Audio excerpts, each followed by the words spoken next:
ছয় দফা দাবিতে আজও দেশের বিভিন্ন স্থানে বিক্ষোভ করছে পলিটেকনিকের শিক্ষার্থীরা। এই বিষয়ে আরও জানাতে রাজশাহী থেকে যুক্ত হচ্ছেন সহকর্মী তারেক মাহমুদ। তারেক, শিক্ষার্থীদের বিক্ষোভের কি অবস্থা, কি বলছেন তারা?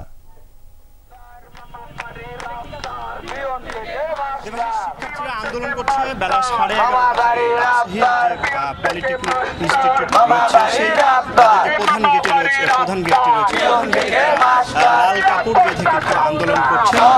তাদের কাছ থেকে একটু জানতে চাইবো আজকে আপনাদের কি কর্মসূচি বলবেন।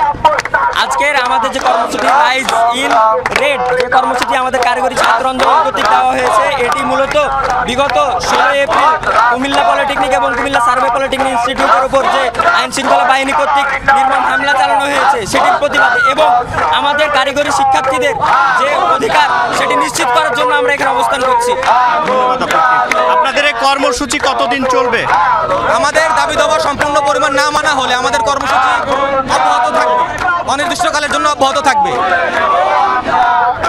শুনছিলেন দেবাশিস, এবং শেষ হচ্ছে কিন্তু 6 দফা দাবিতে আজকেও রাজশাহীতে এই বিক্ষোভ কর্মসূচি, সেটি পলিটেকনিক ইনস্টিটিউটের যারা শিক্ষার্থী রয়েছে তারা ঠিক রাজশাহী পলিটেকনিক যে ইনস্টিটিউট রয়েছে তার সামনেই অবস্থান নিয়ে তারা আন্দোলন করছে এবং সেই সাথে সাথে তারা বলছেন যে তাদের যে 6 দফা দাবি এবং 6 দফা দাবির মধ্যে যে দাবিগুলো রয়েছে যে জুনিয়র ইনস্ট্রাক্টর পদে সব ইনস্ট্রাক্টরদের অবৈধ বাতিল করতে হবে, সেই সাথে সাথে তারা আন্দোলন করছেন যে দাবি দেওয়া না মানা হলে তাদের যে আন্দোলন।